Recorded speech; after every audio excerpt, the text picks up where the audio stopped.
Welcome to T3 Gaming. This is Symbio and I'm here to do a HeroClix competitive team review. I'm going to take you a little bit through the characters and the techniques of a competitive team. In this case, it's a team that I pretty much built, and this is the team that I took to the WizKids Open in Sacramento of 2016, and I was able to do first place there out of about 28 players. It did really well. It was able to pretty much deal with most of the elements that I was able to encounter. It was definitely not an easy win by any means. Every game was very close, but it was flexible enough that I was able to deal with whatever the other player was able to throw out at me. But yeah, I mean, in the current meta, the Quinjet is still very strong. I feel like the ID cards, of course, are really strong because they give you a Swiss Army knife of options to choose from depending on who you're going to be playing against. So in this video, I'm just going to take you through a little bit of the characters here and then talk about the techniques and different moves that you can do with this team. There are a lot of different things going on, and I have practiced this a lot in order to try to learn how to use it. It's definitely not an easy, immediate, if you're a new player, to try to pick up and use, but the more you practice it, you'll get better and better, and the more that you play it against other competitive teams, you'll know what to bring out when you need it. So for the first character we're going to look at is Ultron 18.2. He is actually a 30-point drone, and I'm mainly using him as a of course, ID call-in piece, because you can call in characters that are 120 points or under. And then he also has flight and sidestep. So a lot of the times I'm going to be using him to either carry the other Ultron drone to make an ID card character disappear, or carry Jean Grey, or even carry Nighthawk Prime. So he's 30 points, only 2 clicks long, but that's his main purpose. Next, of course, you've got Jean Grey. She is the most amazing piece in the game right now, I think, just because she has a free action TK that nobody else has. She's really the only character that can bring in an ID card as an Alpha Strike element. You TK them out and then call in an ID character because no power actions have been created. She is 5 clicks long, so she can be one-shotted by a heavy figure. But she has a 17 defense, and she has the ability to basically counter any prob on an attack against her. So if somebody attacks her, they can't use prob to reroll their attack. And that's one of the cool things that has worked for me before, and it keeps her alive a little longer. Of course, she also has regular TK, so in one action you can free TK out, and then a power action, you can give her to TK that character back and make your ID card character disappear. And also just having that free TK has helped a lot, even against Felix Faust, where you're only limited to free actions. Well, hers is a free action, so you can still TK characters out. The next character is Ultron 6, and he is also a drone dial, 30 points. Oh, by the way, Jean Grey was 50 points. I've got him on his other click here. Let's see. Normally he's on his drone click. And yep, right there. And of course he only has 2 clicks. And the main reason to play Ultron 6, as a lot of people know already, is he destroys blocking as he moves through it. So he's really, really helpful in cases where you're not going to win map and you need to take down some walls to TK through or to hit through other characters. So he's the only Ultron drone that can do that. He also has a nice 7 range, which none of the other characters or drones have. So he can actually do some damage and shoot for you if you need to. But a very efficient figure. We also have, of course, another really amazing piece in the game is Nighthawk Prime. And Nighthawk comes in at a budget 65 points. And the main reason to play him, of course, is that he doesn't allow any modifiers or actually increases in any combat values for your opponent. So across the board, that character, that opponent doesn't get any perplexes, no combat reflexes, no energy shield. You don't even get basically range combat expert, anything that's going to increase their values, especially even from like attached entities or possessions or modifiers from other relics. So he's just amazing, and what I realized why I put him on the team, originally I was playing kind of a more basic Quinjet team, but he makes it so that when you attack, you're more likely to hit, because you're not having to hit those 19s or 20s, you're going to have to hit 17s or 18s, which is a lot easier.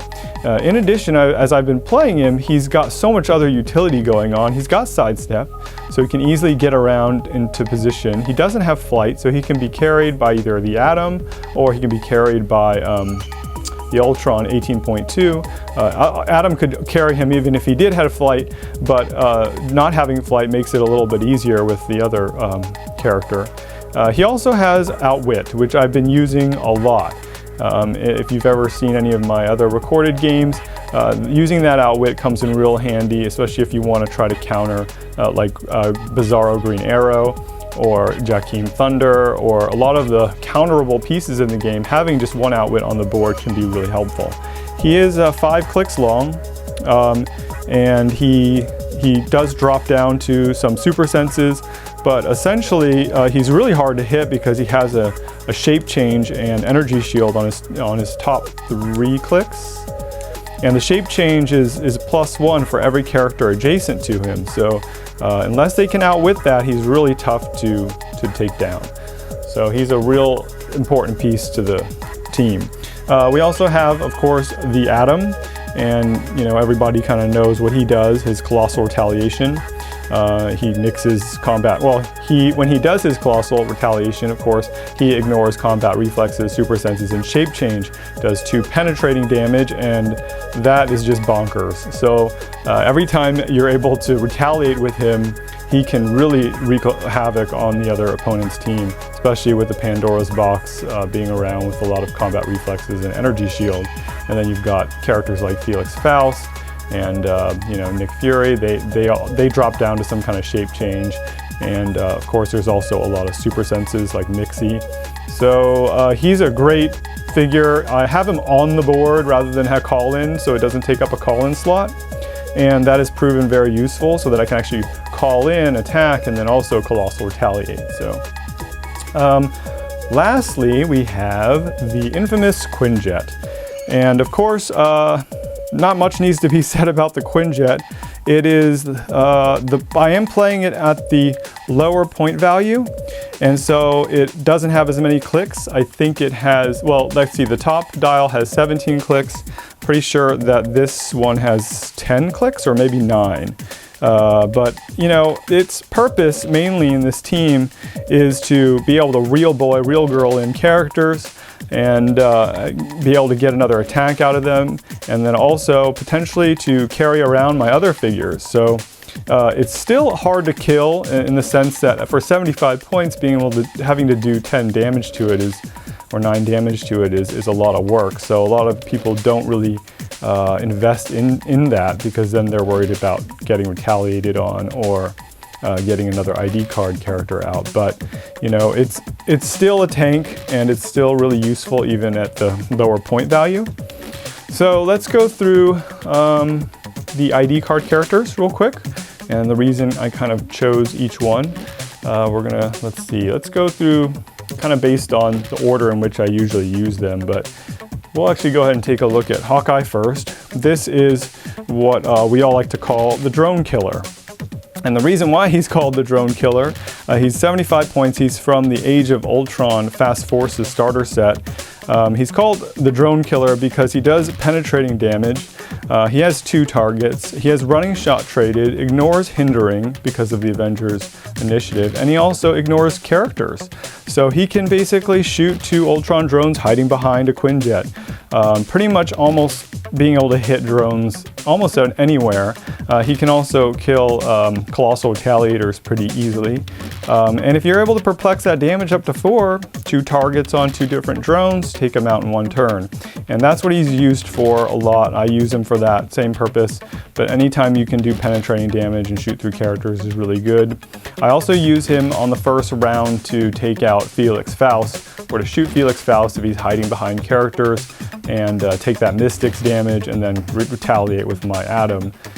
So that's a good way to kill a Felix Faust if you can, not get locked down. the first round. So yeah, he's amazing, and for 75 points, you know, you want to play him on your ID card if you can. Let's see. Another character, let's just say I'm going to bring in, for Hawkeye, I usually bring him in as an ID card. I rarely ever real boy him because I use him pretty early on. I'm going to show you now Lex Luthor, who is the 45 point from the Batman vs. Superman gravity feed. And he is an amazing piece, I think, for the points. He's got a special damage power that gives him perplex and prob with a range of 8. And then he can also prob Superman anywhere on the board in case you're playing against a Superman team. What I usually do is first round I'll call in an ID character to attack, roll that resource dial on the Quinjet, and try to get him that up to 50 points so I can drop Lex. So that I can either perplex or prob my ID characters. He also has sidestep, which is really helpful. A lot of times you just need some mobility to get in range for his perplex and prob, and he does just that. He is easily one-shottable though with 3 clicks of life, so you really want to try to protect him. You know, I'm giving away that, you know, a lot of people I play against, they don't really know that they can take him out easily, so they don't go after him, but I'm open about it, and I want other people to learn how to play competitive and get better. So there's that. Lex Luthor, he can be one-shotted. Take him out if you see him. Next character, let's take a look at Triathlon. So Triathlon is a really economic piece at 60 points. He's the only one I can really call in as an ID card character with the Quinjet or Nighthawk Prime, because he's the lowest point. So I tend to like to wait on him and save him for when I really need him. And in this current meta, having close combat attacks and having more than one attack is really useful. So Charge Flurry with an 11 attack is excellent. And if you can perplex him up to 4 damage, you're doing potentially 8 damage. It's really good to go against Quinjet. If you're going against something like a dupe or something with stop clicks like Bizarro Green Arrow, or anything with stop clicks like a Civil War Iron Man, you need to have those extra attacks, and that's really crucial. So you want to save these guys for when you need them. And that's the thing about this kind of team, and any ID card or Quinjet team, is you really want to make sure your ID card characters are attacking the characters that they're best suited for. And that's what makes kind of like a really good player, I think, versus one that's kind of mediocre, doesn't know which one to use when. And that just takes practice. So next we have, of course, Nick Fury. And Nick Fury, everybody knows already, but specifically in this meta, he's really good against tentpoles like Jakeem Thunder or Krang, or even the Quinjet. Basically, anytime you need to do a lot of damage to the highest point character, because he gets that extra attack and damage. In addition, his can't use ability is really used in unique situations where you want to counter a stop click. So in a couple games, I used him to counter Devil Dinosaur stop click so that you could hit him past it. You can also counter Bizarro Green Arrow's stop click, so you can take him out. And of course, he's also good to take out another Nick Fury. But he's an amazing piece. He can see through characters. You can drop him right next to you. You can even also, I've done this many times, is that he gives the inspiration of the shield team ability to your characters around him, adjacent characters, and that you can give them a power action to up his damage. So if you really need to do that 6 or 7 damage in one turn, you can do it. It just takes a little bit of maneuvering. So he's really good. Next we've got Black Canary. And Black Canary is the only piece in my ID card character set that has Pulse Wave. And Pulse Wave, of course, is really useful right now, particularly if you're going to go against a Lex team or dealing with Mystique. And that's the one thing lacking, I think, in my team is if I go against Lex, I have to basically hope that they mess up and they put an ID character character that they called in that I can take out and get points. Otherwise, I would wait to try to real girl her in and then try to keep pulse waving. But she's also got Force Blast, so one amazing thing that I learned from Anakin 2 is just remembering to use that Force Blast. It deals knockback damage, so if you pulse wave anybody, they get knocked back. and you can knock people off ledges and deal them 2 if they don't have flight, or knock them into walls and deal them 1 extra damage. I've definitely talked to a couple people who forgot about it, and if they had done that extra damage, they could have won the game. So it's something to remember. She also ignores hindering, so for movement. So she's easy to maneuver into place, but she does kind of have a lower attack. So you want to try to perplex it up if you can. Let's see. Next we've got Green Arrow. This is the LE Green Arrow.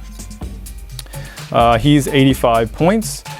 He's got a 12 attack, and that's why he's so amazing. When you really need to hit that shot, you use Green Arrow. You call him in.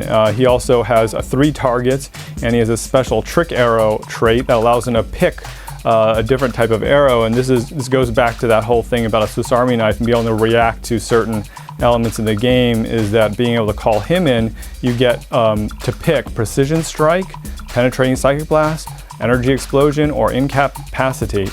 I think that's all of them. And a lot of times I use it for the Energy Explosion. He's the one guy that has it, and he has 3 damage. So even if you're not damaging that much on the character you're hitting, you're doing 3 splash to everybody around them.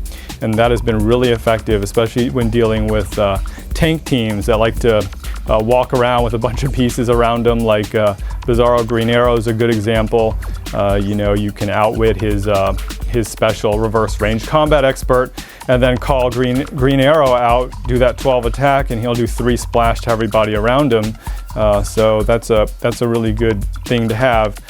In addition, you know, being able to do 3 damage penetrating is really good. Again, he doesn't have that many clicks, 5 clicks. You don't want, I think it's 5, maybe it's 6, but you definitely don't want to leave him on the board. 6 clicks. So you don't want to leave him on the board, and that's pretty much the strategy. And I'll show you a little bit about how I'm able to, like, you know, poof them into off the map as soon as you can. The other thing about Green Arrow was he's really good to counter Mr. Mixie's Pitalik. Because he can pick Precision Strike. The one thing lacking on the guy is he does not ignore characters, and he does not ignore hindering, which seems a little strange for a Green Arrow, but he is pretty cheap for what you're getting. Next we've got Nightwing, and I actually didn't have the Nightwing card. Actually still don't have it. It's on order. I did actually borrow one from Keaton Green when I played, and it saved my butt because I really needed Nightwing on my team. He's a huge help in so many cases. Just having that charge flurry is just amazing, and also being able to pop out the Tony Zuko bystander and having this on the board.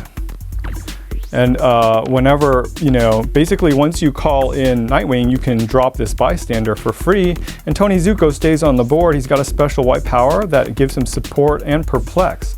So that's another perplex that you can get on the board in addition to Lex, and that's been really useful, especially since you have Nighthawk Prime. You basically are able to get your attacks up to 12, and most defenses are like 17, 18 to guarantee those hits. You can also perplex some ranges up and so forth, and support the Quinjet if you need to, if the Quinjet is down, or I've also supported Nighthawk Prime when you need to. So Nightwing, again, he's another charge flurry close combat piece that is really good in the game right now to counter those stop clicks and to counter you know, large tentpole teams like Krang and or Yakim Thunder. So that is the team. I am actually going to try to show you guys a couple things, like kind of like moves or actions that I might do in a game, just so you guys can understand how it works and maybe play around a little bit. All right, so basically what I'm going to try to do a little bit here is show you guys a couple different moves and setups that you might use with this team. Kind of a couple scenarios. I'm going to try my best. I don't have all the pieces, but I will try to take you through a couple of kind of competitive opponents that you might experience and kind of how to deal with them a little bit with this team. So the first thing is that my main map of choice was the Manhattan Bridge outdoor map. And the reason for that is because it's got this nice open clear line for free TKing. I know Patrick Yapoko plays this map also with his full Quinjet team, and even though he doesn't have the TK, he likes this map because it narrows down this area here where you're limited to having this battleground a lot closer. So being able to ID card characters in, move up with a Quinjet, Real Boy and a character, it's a lot easier. You don't have a lot of blocking to deal with. But of course, it also leaves you kind of more, I guess, exposed too. So this is an Alpha Strike team with Jean Grey, so your goal is to basically try to take out figures as soon as possible. If you lose map on this with this kind of team and you get put on something like The Office or Hank Pym's Lab where there's a lot of blocking, it's a lot harder. And I would say probably the reason that I won the WizKids Open was because I won map roll probably like 60% of the time, 70% of the time. But even without it, the team's still strong. You just have to move up and get into position. And I'll show you a couple moves if we have time on another map. So I'm just putting some figures out there just so you can see what the team might look like. First time, if you win this map, you're going to go first. And if you're able to strike them, then you want to set it up in a position like this. You got Jean Grey in the middle, you've got your two drones on the side. I put Nighthawk back here next to the Atom, just so you get that +1 shape change if you need it. You also put him next to him so that he can, and the Atom is great for this, is that he's got the sidestep and Colossal, so he can move to carry and drop a figure down. So that if I need to outwit or sidestep, outwit, I can do that. It gives me a little bit of range there. I also put him here because I can sidestep up here and TK Nighthawk out there if I also need to outwit. So it's a nice place for him to be. I put the Quinjet over here because there's really not a lot of room. And in this situation, the Quinjet isn't going to be carrying. So if I was thinking that I really needed to carry, like let's just say they had a whole bunch of barrier, or there was just really no way to get in with Alpha Strike, I would reorganize it so that the Quinjet could carry my team up. And that's the other thing it's really good for. It's also a very good barrier, and I'll show you that in a minute. So the first thing that I would do is I would free action TK Ultron 6 out. 1, 2, 3, 4, 5, 6, 7, 8. Somewhere like here. And then, if I can call in somebody here, for example, without sidestepping, I might do that so I can get him TK'd back out. If I call in, let's just say Hawkeye, and he running shots, 1, 2, 3, 4, I can shoot 1, 2, 3, 4, 5, 6, 7, 8. So I can hit that first row of the starting area with Hawkeye. I can take out the two like Colossals and I can basically spread damage that way. Or if I'd called in, Green Arrow, he has a 7 range, so I wouldn't be able to hit from this. But let's just say now I sidestep up 2. Now I can actually call in Hawkeye, go 1, 2, 3, 4, shoot the entire back wall. He ignores characters, so I could take out the drones if I needed to. Of course, he would need some extra damage, and this is where a good scenario. Let me reverse that just for a second. I can show you that too. So let's just say I free TK'd him out, sidestepped up, then I could call in Hawkeye, right? So what I would do is roll the resource dial. Let's just say I roll a 5 and I get nicely, on the 60-point click, right? Then I can call in Real Boy Lex Luthor, reset that dial. I can sidestep up here, 1, 2, 3, 4, 5, 6, 7, 8. And I can perplex up his damage to 4. If I really want that prob, I might move him over here or somewhere where I can get into 8 and then go 1, 2, 3, 4 damage and then take out 2 things if I need to and then get that prob. Now here's the other trick is let's just say I did that, was able to, and I didn't want to leave Hawkeye out there, right? So the next thing I would do is I would power action 1, 2, 3, 4, 5, 6, 7, 8 to TK the drone, the Ultron 18.2 drone, right? So I would TK him up, sidestep up behind Ultron 6, and because he can carry now, I can move him 6. 1, 2, 3, 4. Might move him back here, carry him, pick up that Ultron 6, and then poof, Hawkeye goes away. So it's a really cool mechanic with this team that you can kind of save your ID characters and then put them back into some kind of protected situation. In addition, because of those drones, their actions don't count against their total, it just gives you a lot more actions to play with. So that's one scenario. Let me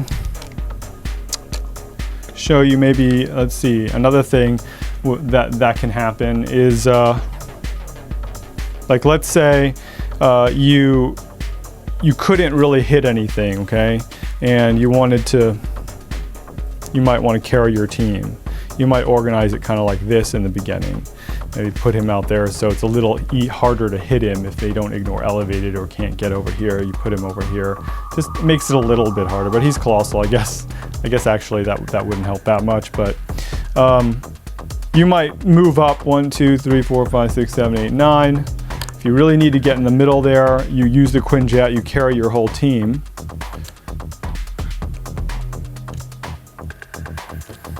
You know, you put them back there. Maybe you sidestep into coverage here.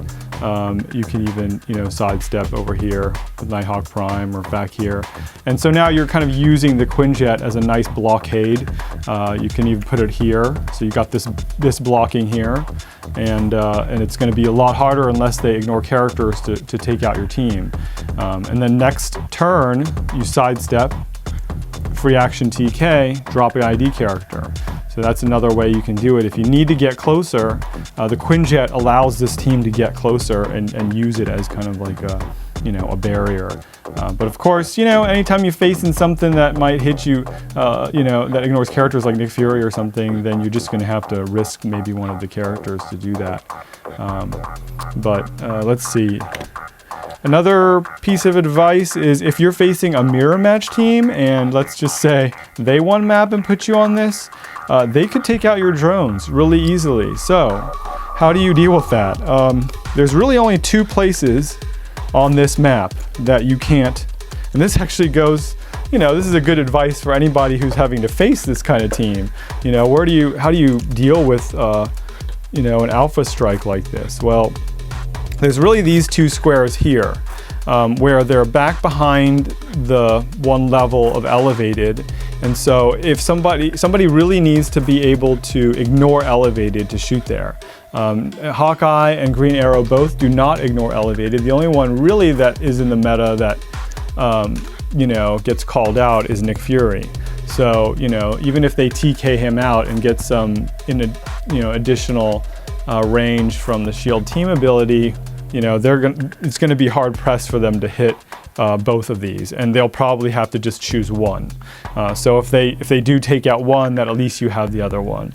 And that's the other advice, is that if you're playing against somebody who's going to be able to take out your drones, you really need to separate them. Also, if you're dealing with Mixi's Pitalik, you want to separate your drones so that you don't get pulse wave. But you know, even with a 10 range, Mixi's is pretty tough. So that's a good way to place them. And then, you know, you can sidestep down here, carry her, and then, you know, depending on where Nighthawk was, you can then carry this whole thing out and go back into that position where, you know, you're in a better place to attack. The other thing you can do, of course, is if you are over here, you can, you know, let's see, go back here. If you are in this position, you can sidestep down here, carry her, and then free action TK him, drop in an ID card character. So even in that position, you're able to get out and do some attacks. So, all right. So anyway, that's a couple different moves. I did want to show you a little bit, you guys, like an example of, you know, most other teams aren't Alpha Strike teams, so they might be playing with, you know, let's just say a Quinjet, or maybe some kind of team that has Felix Faust in it. They need to move Felix a lot closer to get that 7 range. Maybe they're playing Overdrive like my good friend Brett with T3 does. You know, and he basically goes right up here, you know, with Felix if he rolls something good, so that he can lock you down. Another example might be, you know, maybe Mixi's Pitalik. You know, he's going to be part of this tank. I'm not saying you could necessarily play all these figures. I'm just giving you an example. You know, and maybe even, let's just say Jarvis. You know, Jarvis is in there too. So, you know, this guy's moved up. He's carried some figures. They're all hiding behind maybe a full or a half Quinjet. You know, and you want to be able to take it out. So I'm going to move this back into a different position, like kind of my preferred position. And, you know, how do you deal with this? You know, what is the first thing you might do? Well, in this situation, I'm looking at, let's just say, Mixies or Felix. And my feeling is Felix is always the higher risk. And the longer he's on the board, the longer you're going to get potentially locked down by his power. So I always try to take him out first. And the first thing you want to do is be able to try to take him out with a 3 damage. And the only person that can do that in this position really is Hawkeye. I mean, you could potentially TK out here and try to get around. Well, see, yeah, you couldn't even shoot from over here to shoot Felix Faust with Green Arrow or somebody else. Nick Fury would be an option, but you really want to save him for maybe the Quinjet or to counter a power, and you don't really need to counter it on Felix. So what I would do is probably, you know, probably free action TK this guy out. I mean, I would count kind of, let's see, 1, 2, 3, 4, 5, 6, 7, 8. So I need to be here with my ID card character, right? So, yeah, so I would probably figure that's a running shot of 4, right? So I could actually just sidestep there, you know, or free action TK him there. Call Hawkeye out, right? Again, I might real boy in him if I get the roll, perplex up his damage or attack if I feel like I really need to hit that 18. And again, like if I didn't have Nighthawk Prime on this team, and if Felix had, let's say, you know, energy shield and then that perplex, you know, he'd be sitting on a 21. And hitting a 21, even with a 12, is really hard. So that's why Nighthawk just evens the playing field, makes it a lot easier to hit these attacks, you know. So I'm gonna call in Hawkeye, running shot here, you know, 1, 2, 3, 4, 5, 6, 7, 8. And hopefully hit, right? Let's just say I hit, you know, and he takes 3 damage. 1, 2, 3, puts him on his super senses and shape change click, right? He takes a Majestix because he hit him. Bam. He stays on the board. The next thing I'm gonna do is Colossal Retaliate.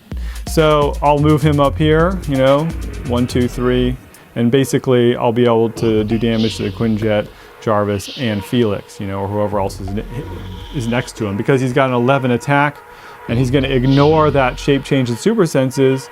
He'll take 2 damage, hopefully, KO him, and it'll knock out my Atom, but that's a nice point trade of 80 to 15, you know. So that's a really good way to take out Felix Faust.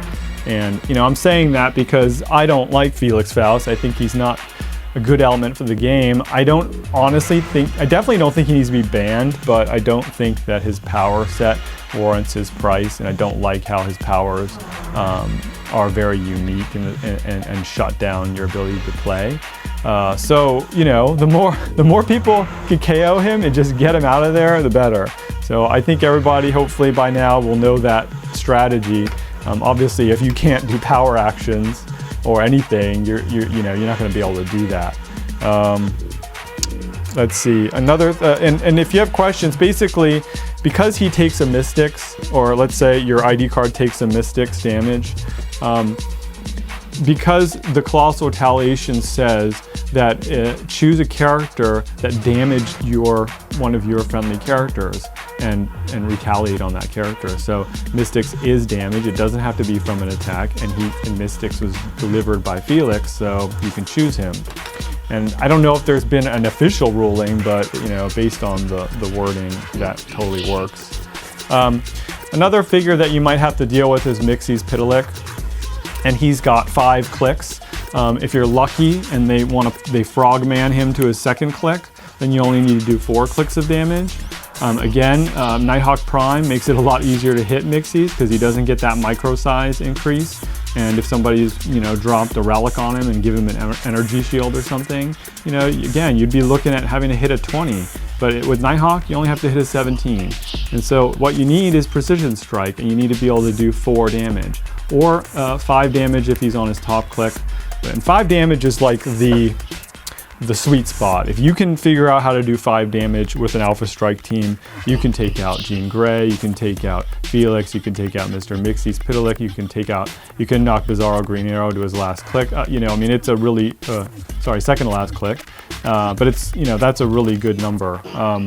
So, you know, in this situation, you know, if he's sitting behind there, I'm not going to be able to get a shot off with, I mean, I can use Hawkeye, but if he hits those super senses, you know, it's a waste. So again, you want to match up your ID card characters with the people on the board.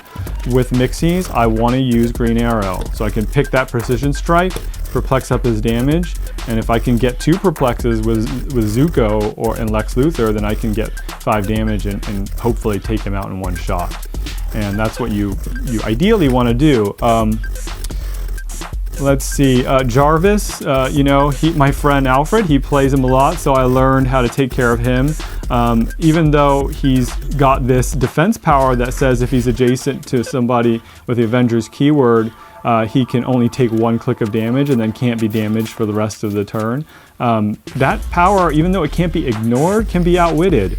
And so, you know, actually, I think it can be, yeah, I'm pretty sure it can be outwitted, but I know that it can be can't used, and I've done that multiple times, is like, can't use Jarvis's defense power, perplex up his damage to 4, and then bam, 1, 2, 3, 4, you've taken out Jarvis. And that is actually how I won the WizKids Open game against Chris Young, called in Nick Fury, and was able to can't use that power to get that last 40 points. So that's really useful. I think you can outwit it. I'll have to double check that later, you know, let me know in the comments if I'm wrong. You can also outwit it maybe and then hit him for 4, but it might be that you have to can't use him. So I think the last thing I was going to show you guys is the trick that I did with Bizarro Green Arrow. And then I don't have Bizarro Green Arrow, so we're going to use Bizarro Wonder Woman just as a little example. And, you know, again, Aaron Cantu came up with this insane team, which was basically very similar to mine, except without Nighthawk Prime. It was like, you know, 2 Ultron drones, Ace the Bat Hound, Bizarro Green Arrow, and Atomica. I think it was Atomica and... I think that was it. Yeah. So, you know, they all had sidestep, and you would basically, you know, move out with this Quinjet, half Quinjet, carrying the Ultron drones, Ace the Bat Hound, you know, and Atomica up front here for prob. I'm just going to use Felix as an example, you know. But basically, you know, with Bizarro Green Arrow, the whole technique and idea is that you can't, you know, if you try to shoot anybody around there, it's going to go to Bizarro Green Arrow because he's adjacent to everybody. So it just nerfs this idea of any kind of ranged combat attack, right? And so my team is pretty much entirely ranged. I mean, I can get in with some close combat guys, but also if he's surrounding him with, you know, characters, I mean, you can definitely come up and try to close combat him if you can reach him, you know, but you also want to save those for when you really need them, in my opinion. So what I did a lot of the time was, I realized that his Bizarro Green Arrow's power, his reverse range combat expert, was actually more threatening than his ability to direct all the attacks to him. Because if he does the reverse range combat expert on you and you have a 12 attack, you have a 10 now on a 17, which is not great odds. Or if you have 3 damage, you're only doing 1 damage, and there's no point in doing that. So the best thing to do with that is try to outwit it.